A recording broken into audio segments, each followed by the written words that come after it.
Hello student, তোমরা সবাই কেমন আছো? আশা করি সবাই ভালো আছো।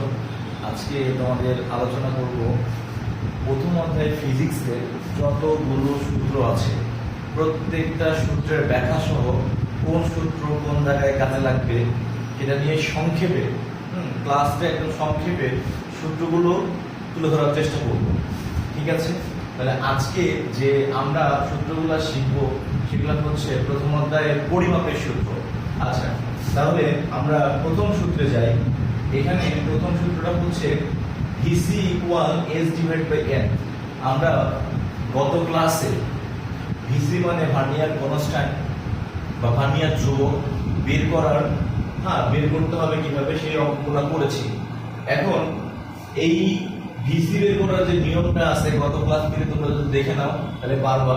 হ্যাঁ, 2 নম্বর সূত্র, 3 নম্বর সূত্র, 4 নম্বর, 5 নম্বর, 6 নম্বর এবং 7 নম্বর, এই 6টা সূত্র এই অধ্যায়ের জন্য সবচেয়ে ইম্পর্টেন্ট বা এই সূত্রগুলোই আছে আর কি, এর বাইরে আর কোনো সূত্র নাই। তো এই সূত্রগুলো যদি আমরা ভালোভাবে শিখি তাহলে এই অধ্যায়ের যত গাণিতিক সমস্যা আছে সবগুলো কিন্তু আমরা সলভ করতে পারবো। তাহলে আমরা 2 নম্বর সূত্রের মধ্যে যাই, এই সূত্রটা একটু সলভ করব। এখানে L = M plus V into VC plus minus যান্ত্রিক ত্রুটি। ঠিক আছে, তাহলে এই সূত্রের সাহায্যে আমরা কখন ম্যাথ করব এবং কোন ম্যাথগুলো করব এটা হচ্ছে এই L মানে কি? L মানে হচ্ছে আমরা যে বস্তুর দৈর্ঘ্য পরিমাপ করতে চাই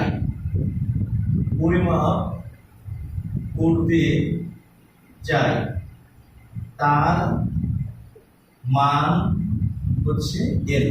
যেমন মনে করো আমি একটা সিলিন্ডারের উচ্চতা প্রমাণ করতে চাই। সিলিন্ডারের উচ্চতা আমি এখানে ধরে নিব হচ্ছে L। আবার মনে করো হচ্ছে আমরা সিলিন্ডারের ব্যাস, আবার গোলকের ব্যাস, এইগুলা হচ্ছে যা পরিমাপ করতে চাই এখানে সেটা হচ্ছে L এর মান। এবারে M মানে হচ্ছে মূল স্কেল পার্ট।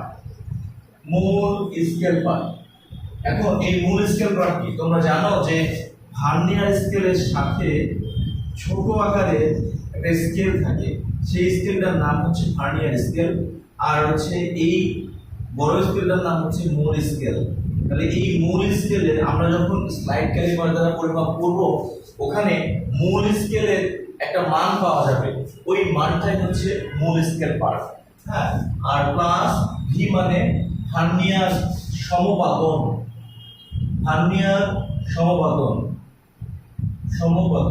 এটা মানে হচ্ছে ভার্নিয়ার স্কেলে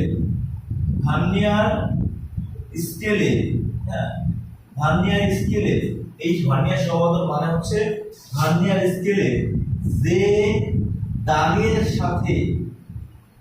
সাথে মূল স্কেলের একটি দাগ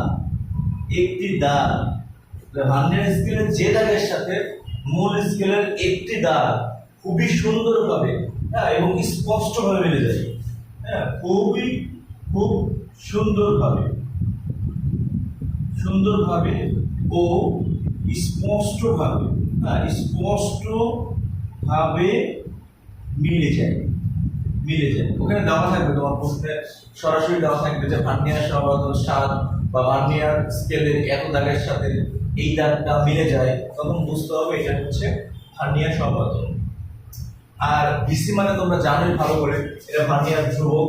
আর যান্ত্রিক ত্রুটি এই জিনিসটা সম্পর্কে তোমাদের আইডিয়া খুবই কম এবং তোমাদের বইয়ের প্রায় 99% ম্যাথ যান্ত্রিক ত্রুটি দিয়ে আসে না, 1% কখনো দিয়ে দেয়। ঠিক আছে, তবে নবম দশম শ্রেণীতে আমি যান্ত্রিক ত্রুটি দেখি নাই। তো এইখানে যান্ত্রিক ত্রুটি কিভাবে থাকে সেটা আমি বলছি। দেখো, যান্ত্রিক ত্রুটি মানে কি?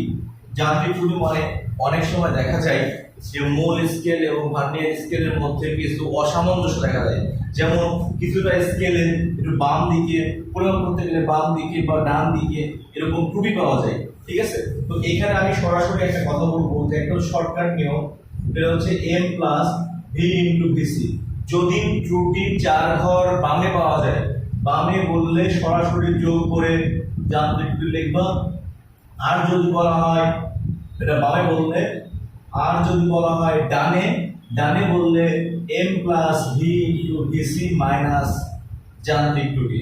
এইটুকু মনে রাখো, কারণ বামের ত্রুটি বললে আমরা যোগ করব এবং ডানের ত্রুটি বললে আমরা বিয়োগ করব। এখন আমাকে যদি বলা হয় 4 ঘর বামে, 4 ঘর বামে বললে আমাদের সূত্রে আসবে এরকম, 4 ঘর বামে বললে m plus V into VC plus 4 ঘর ইন্টু ভিসি। অর্থাৎ এখানে আমার জাস্ট হচ্ছে বামে বললে কয় ঘর বামে বলছি, 4 ঘর বামে। 4 ঘর বামে বললে 4 ঘরের সাথে ভার্নিয়ার কনস্ট্যান্টটা গুণ হবে, হ্যাঁ, গুণ হয়ে এই সূত্র আকার ধারণ করবে। ঠিক আছে, তারপরে বাকিগুলো মান বসাই দিলে তোমার হচ্ছে ম্যাথ ইজিলি বের করতে পারবে। ঠিক আছে, আবার যদি বলে 4 ঘর ডানে, 4 ঘর ডানে বললে m plus V into VC minus 4 into VC. অর্থাৎ ডানে বললে বিয়োগ করবা এবং বামে বললে যোগ করবা। এই শর্টকাট নিয়মটা একটু মাথায় রাখো। তাহলে আমরা এই সূত্রটা নিয়ে আমি একবার একটু বলে যাচ্ছি, সেটা হচ্ছে এই সূত্রটা কি কি ক্ষেত্রে ব্যবহার করা হয়। মনে করো তুমি সিলিন্ডারের উচ্চতা বের করার জন্য, অথবা সিলিন্ডারের ব্যাস বের করার জন্য, অথবা সরু তারের দৈর্ঘ্য বের করার জন্য, অথবা কোনো ঘনবস্তুর দৈর্ঘ্য প্রস্থ উচ্চতা বের করার জন্য, এইগুলো ক্ষেত্রে আমরা এই সূত্র ব্যবহার করে থাকি। আর হচ্ছে সবচেয়ে মোস্ট ইম্পর্টেন্ট হচ্ছে এই সূত্রের সাহায্যে আমরা যে কোনো কিছুর দৈর্ঘ্য পরিমাপ করতে পারি। ঠিক আছে, দৈর্ঘ্য পরিমাপ করতে পারি। তাহলে এই এলটা হচ্ছে আমাদের পরিমাপকৃত মান, যেটা পরিমাপ করব। আর এই এমটা হচ্ছে আমরা মূল স্কেল এর যে মানটা পাবো পরিমাপ করার পর। আর ভি হচ্ছে ভার্নিয়ার সহবাধক। তোমাকে প্রশ্নে সরাসরি দেওয়া থাকতে পারে, তবে দেওয়া না থাকলে এই কথা লিখতে পারে যে মূল স্কেলের 7তম ঘরের সাথে ভার্নিয়ার স্কেলের একটা ঘর মিলে যায়, এরকম কথা বলে দিবে। যে ঘরের সাথে মিলে যায় বলবে ওই ঘরটাই হচ্ছে ভার্নিয়ার সহবাধক। আর এই ভিসি মানে হচ্ছে ভার্নিয়ার ধ্রুবক। ভার্নিয়ার ধ্রুবকের মান তো তোমরা আগেই বের করছো, ওই যে আগে সূত্রের সাহায্যে বের করতে পারবে। আর প্লাস মাইনাস যান্ত্রিক ত্রুটি, যদি যান্ত্রিক ত্রুটি বামে হয় যোগ করে দিবে, যান্ত্রিক ত্রুটি ডানে হয় বিয়োগ করে দেবে। ঠিক আছে, আর যান্ত্রিক ত্রুটি বের করার নিয়ম হচ্ছে যে ঘর বলবে সেই ঘরের সাথে ভার্নিয়ার কনস্ট্যান্ট গুণ করবে। এটাই হচ্ছে মূলত যান্ত্রিক ত্রুটি।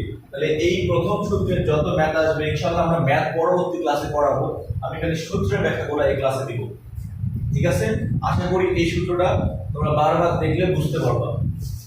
এবার আমরা এই সূত্রের প্রথম সূত্রটা গেল ব্যাখ্যা। দ্বিতীয় দেখো এই সূত্র দেখা গেছে, এই সূত্র। এবার 3 নাম্বারটা আসো। 3 নাম্বারটা দেওয়া আছে LC equal P divide by N. LC কি? এলসি মানে হচ্ছে লিস্ট কাউন্ট। লিস্ট কাউন্ট মানে হচ্ছে লঘিষ্ঠ গণন, বা আমরা ন্যূনাঙ্ক বলি। এই ন্যূনাঙ্ক বের করার জন্য আসলে ন্যূনাঙ্কটা কই পাওয়া যায়, ন্যূনাঙ্কটা কোন স্কেলের ক্ষেত্রে হয়? ন্যূনাঙ্কটা হয় শুধুমাত্র স্ক্রু গজের ক্ষেত্রে। স্ক্রু গজের ক্ষেত্রে এই লিস্ট কাউন্ট বের করার নিয়ম হচ্ছে পিচ ভাগ বৃত্তাকার স্কেলের ভাগ সংখ্যা।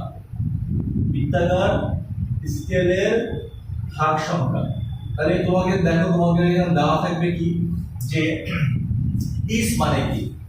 পিচ স্ক্রুবাজার দেখবে একদম পিছনের দিকে টি আকৃতির একটা মানে গোলাকার বস্তু থাকে। ওই গোলাকার বস্তুটাকে যদি একবার ঘোরাইলে রৈখিক স্কেল বরাবর যে দূরত্ব অতিক্রম করবে তাকে পিচ বলে। ওই পিচের মান সবসময় প্রায় 1 মিলিমিটারই হয়। হ্যাঁ, অনেক সময় তোমাকে বলবে যে পিচের মান 0.5 মিলিমিটার, সেক্ষেত্রে তুমি 0.5 মিলিমিটার দিয়ে করবা। তাহলে পিচ 1 মিলিমিটার ভাগ বৃত্তাকার স্কেলের ভাগ সংখ্যা। বৃত্তাকার স্কেলের ভাগ 50 থাকতে পারে, 100 থাকতে পারে, সচরাচর 100ই থাকে। তাহলে আমরা এই লিস্ট কাউন্ট বের করার সময় এলসি ইকুয়াল টু 1/100 করলে 0.01 মিলিমিটার, এটা সচরাচর পেয়ে থাকি।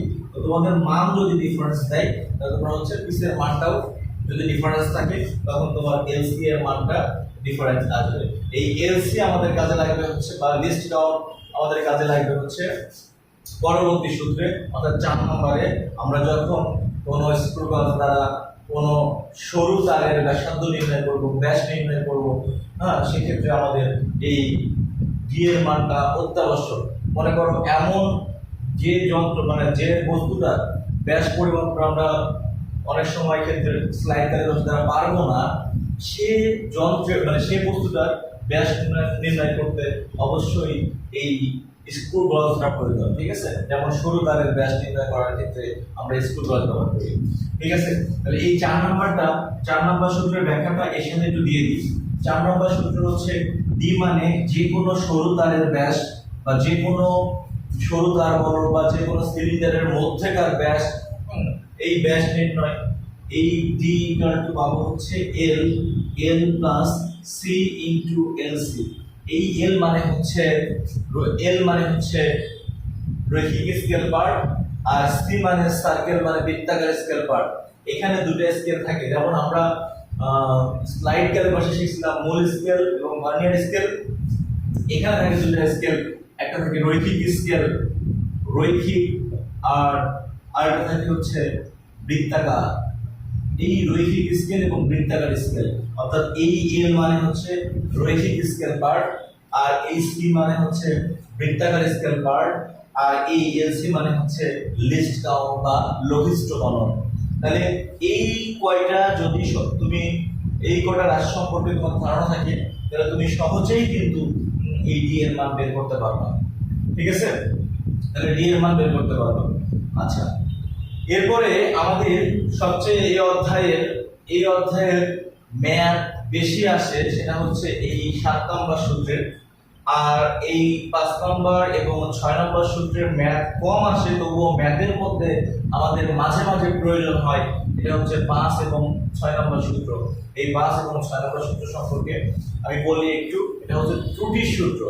ত্রুটি জিনিসটা কি? ত্রুটি মানে তো একটা ভুল বা কোনো কিছু। যেমন আমরা কোনো একটা কিছু পরিমাপ করতে গেলে অনেক কিছু ত্রুটি পাই, যেমন যান্ত্রিক ত্রুটি পাই, যন্ত্রের ত্রুটি থাকতে পারে, আবার স্কেলের ত্রুটি থাকতে পারে, যে স্কেল দিয়ে পরিমাপ করছে যান্ত্রিক ত্রুটি এটা। ঠিক আছে, তাহলে জৈব ত্রুটি, হ্যাঁ, জৈব ত্রুটি থাকতে পারে। এই ত্রুটিগুলো অনেক প্রকারই, 3 প্রকার ত্রুটি থাকতে পারে। এর মধ্যে আমরা যে ত্রুটিগুলো নিয়ে কাজ করি সেটা হচ্ছে চূড়ান্ত ত্রুটি বা চূড়ান্ত ত্রুটি, আপেক্ষিক ত্রুটি। এগুলো হচ্ছে যন্ত্রিক ত্রুটিটা অনেক বেশি হয়। আচ্ছা, তাহলে আমরা এই চূড়ান্ত ত্রুটি বা পরম ত্রুটি জিনিসটা কি সেটা আমি একটু বলে তোমাদেরকে। এই 5 নম্বর সূত্রটির ব্যাখ্যাটা দেই। 5 নম্বরটা হচ্ছে চূড়ান্ত ত্রুটি।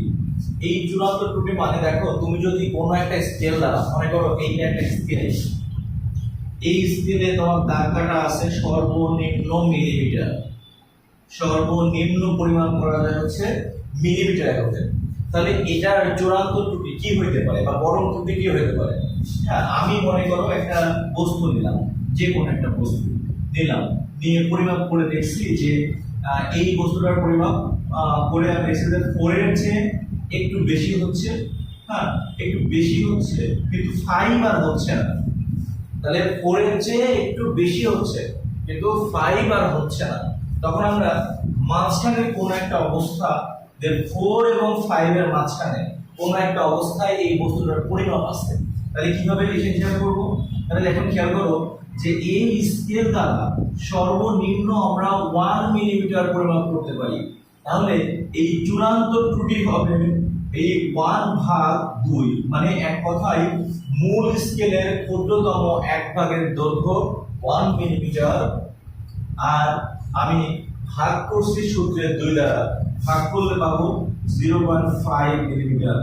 এর অর্থ হচ্ছে আমরা যে স্কেল দেখি, মনে করো মিটার স্কেল দিতে পারে, সেন্টিমিটার স্কেল দিতে পারে, মিলিমিটার স্কেল দিতে পারে, যে স্কেল দিই সেই স্কেলে ক্ষুদ্রতম পরিমাপ করা হয় 1 মিলিমিটার, আর আমরা ভাগ করব হচ্ছে সূত্রের 2 দ্বারা। ভাগ করলে যে মানটা পাবো সেই মানটাই হচ্ছে চূড়ান্ত ত্রুটি বা পরম ত্রুটি। এটা একটু মাথায় রাখো।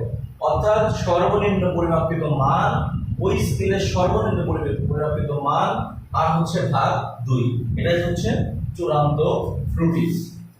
তারপরে দেখো 6 নম্বর সূত্র আছে যে চূড়ান্ত ত্রুটি বা পরম ত্রুটি। চূড়ান্ত ত্রুটির কিন্তু আরেকটা নাম হচ্ছে পরম ত্রুটি। এটা হচ্ছে মূল মান বিয়োগ পরিমাপিত মান। আচ্ছা, এটা মানে কি বোঝাচ্ছে? ঠিক আছে, আমি এটা বোঝাই একটু তোমাদেরকে। দেখো, তুমি মনে করো যে একটা বস্তুর দৈর্ঘ্য বাইরে হচ্ছে 8 সেন্টিমিটার, প্রস্থ বাইরে হচ্ছে 6 সেন্টিমিটার। তাহলে ক্ষেত্রফল পাইলে কত? 6 আসছে 48 সেন্টিমিটার স্কয়ার। ঠিক আছে, দৈর্ঘ্য পাইলে 8 সেন্টিমিটার আর প্রস্থ পাইলে 6 সেন্টিমিটার, তাহলে মোট পাইলে কত? 48 সেন্টিমিটার। এটা হচ্ছে আমি একটা মান মান হিসাব করে, এটা আমাদের পরিমাপকৃত মান হতে পারে, হ্যাঁ, অথবা আমাদের মূল মান। এটা মূল মান, মেইনলি হচ্ছে আমরা যে মানটা পাইলাম এটা হচ্ছে মূল মান, মূল। হ্যাঁ, এই মূল মান থেকে এখন আমরা স্কেল দ্বারা পরিমাপ করতে গেলে অনেক সময় একটু কম বেশি পাই। মনে করো স্কেল দ্বারা পরিমাপ করে এখানে পেলাম 8.4, এখানে পেলাম হচ্ছে 6.4। দেখো আলটিমেটলি এটা গুণ করলে কিন্তু এটার চেয়ে একটু বেশি আসবে। আমি ধরে নিই এটা একটু বেশি আসছে, মনে করো 50 আসছে। তাহলে আমরা যদি এই 48 থেকে 50 বাদ দিই বা 50 থেকে 48 বাদ দিই, বাদ দিলে একটা সংখ্যা পাবো না? এই সংখ্যাটাই হচ্ছে চূড়ান্ত ত্রুটি বা পরম ত্রুটি। ঠিক আছে, চূড়ান্ত ত্রুটি বা পরম ত্রুটি। কতটুকু দৈর্ঘ্য বৃদ্ধি পেল, কতটুকু দৈর্ঘ্য বৃদ্ধি পেল, বা কতটুকু প্রস্থ বৃদ্ধি পেল, বা কতটুকু ক্ষেত্রফল বৃদ্ধি পেল, বা কতটুকু ক্ষেত্রফল কমে গেল, এইগুলা সবই হচ্ছে চূড়ান্ত ত্রুটি। চূড়ান্ত ত্রুটি, ঠিক আছে। অর্থাৎ আমরা ক্ষেত্রফল আমরা পরিমাপ করে ক্ষেত্রফল বাড়তেও পারে, আবার পরিমাপ করে ক্ষেত্রফল কমতেও পারে। যতটুকু কমবে বা যতটুকু বাড়বে সেটাই হচ্ছে চূড়ান্ত ত্রুটি। ঠিক আছে, সেটাই হচ্ছে চূড়ান্ত ত্রুটি। আর এই জায়গায় আপেক্ষিক ত্রুটিটা বলি কি? আপেক্ষিক ত্রুটিটা হচ্ছে, মনে করো আমরা চূড়ান্ত ত্রুটি বের করলাম 2, আর পরিমাপকৃত মান আমরা যে মানটা পরিমাপ করে প্রথমে পেয়েছিলাম, কতটুকু পেয়েছিলাম? এই 48 সেন্টিমিটার। এই প্রথমে পেয়েছিলাম 48, অর্থাৎ এটা হচ্ছে ইনটু 100%। অর্থাৎ এভাবে করলে তোমার এই বাকিটা বের হয়ে যাবে। অর্থাৎ তোমাকে বলি যে মেইনলি আপেক্ষিক ত্রুটির মেয়াদ নিয়ে আমি আলাদা করে ক্লাস নেব। হ্যাঁ, এটা একটা ক্লাস নেব। আপেক্ষিক ত্রুটির যত রকম ম্যাথ আছে, ক্ষেত্রফল বলো, তারপরে দৈর্ঘ্য বলো, উচ্চতা বলো, আয়তন বলো, যা আছে এই সব মিলে একদিনে হয়ে যাবে। ওই ক্লাসে তোমাদের এই ম্যাথগুলা করাইলেই তোমরা ইজিলি এবং স্পষ্টভাবে ধারণা পাবে। ঠিক আছে, তো তাহলে সূত্র এই অধ্যায়ের মোস্ট ইম্পর্টেন্ট হচ্ছে এই 7 নম্বর সূত্রটা, তারপর হচ্ছে 3 নম্বর সূত্রটা, আর 5 নম্বর সূত্রটা মোস্ট ইম্পর্টেন্ট সূত্র। এই তিনটা সূত্র একটু ভালো করে আয়ত্ত করতে পারলে এই অধ্যায়ের ম্যাথগুলো তোমরা পারবে না। আর এই 7টা সূত্রটা নোট করে রাখো, আর যে সাইড নোটগুলো দিলাম ওইগুলো একটু লিখে রাখতে পারলে তোমাদের মনে করে এই অধ্যায়টা হয়ে যাবে। ঠিক আছে, আজকের মতো এই পর্যন্তই। এরপরের ক্লাসে ম্যাথ করাবো, আমি এই অধ্যায়ের ম্যাথ করাবো। ওকে।